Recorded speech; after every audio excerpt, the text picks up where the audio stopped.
Hey guys, so in this lecture we are going to be covering two very important keywords that we have in JavaScript, that is break and continue. So the break statement jumps out of a loop. So whenever you give a break, it jumps out of the loop. And whenever you give a continue, it jumps over a loop, which means it jumps one iteration in the loop. Let's see them in a little detail. We have already seen the break statement when we use the switch loop, but we can also use the break statement when we have a for loop. So let's say I is equals to 0, I is less than 10, and I plus plus. Very simple for loop that we have. Now we can do a console.log of I. Let's close the output, let's open the console, let's run, and we should get 0 to 9 numbers. Now let's do an if I is double equals to 3, which means anything which is after 3, I will do a break. Let's see what happens now. Let's run, and it executes only till 3, because 0, 1, 2, 3, and 3 gets executed and the console logs. What if I give this above the console log? Well, in that scenario, it will not display the number 3. The reason being, the loop breaks right immediately after you execute that break command. So you're breaking the for loop and stepping out, and the next statement, whatever is there in the code, will get executed. Now the continue statement works very much like break. The only difference is it will not break the entire loop, it will just break an iteration, which means if I do the same thing here and do a continue, in this scenario it will just skip this iteration and go back and check the condition, and if the condition is met again, it will come inside. So in this scenario, it will give me only 0, 1, 2, 3, 4, but not a 3. You see, there's a 3 missing. The reason it is missing, because we skipped it. We called continue. Let me just put a separator here so that it's easier. Continue.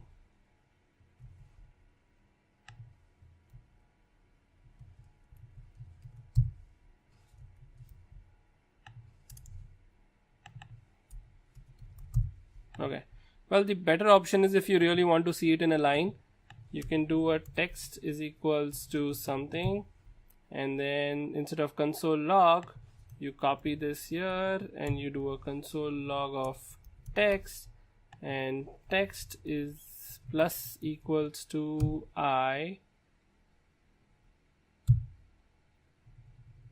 Let's do text is equals to text plus, let's add some quotes, and plus I. Let's execute this. We should just get everything in a line, 0, 1, 2. Easy. Okay, let's put a comma.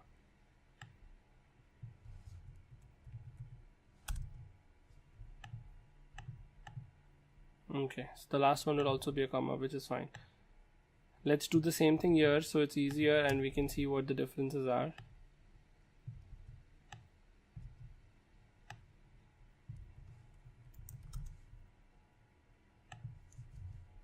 Let's reinitialize it. Let's run it.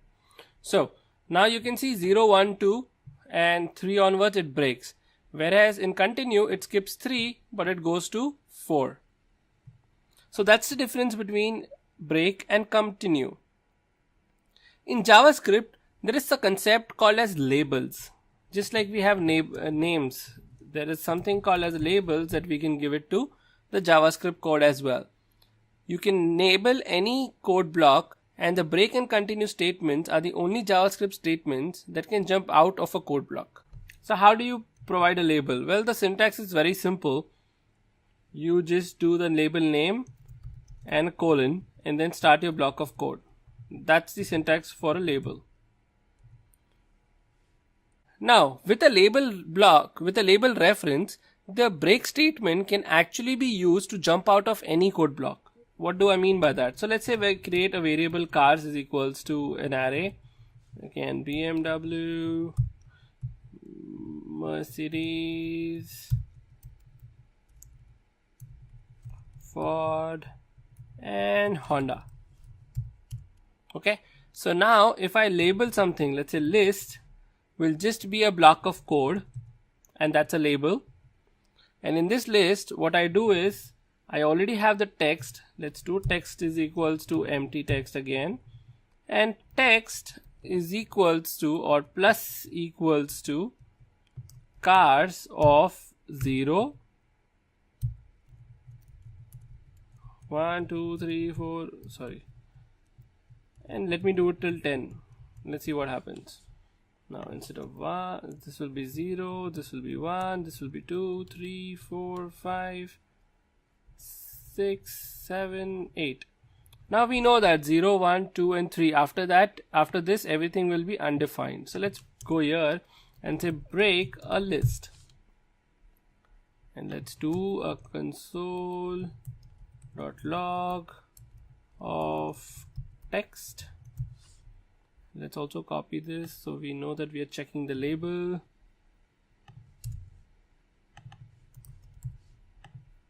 That's clear. Let's run. And the answer is BMW, Merc and Ford, and everything after that is not displayed, which means Honda does not get displayed because you can break the list. So using a label, you can actually break a code block. And that completes another chapter.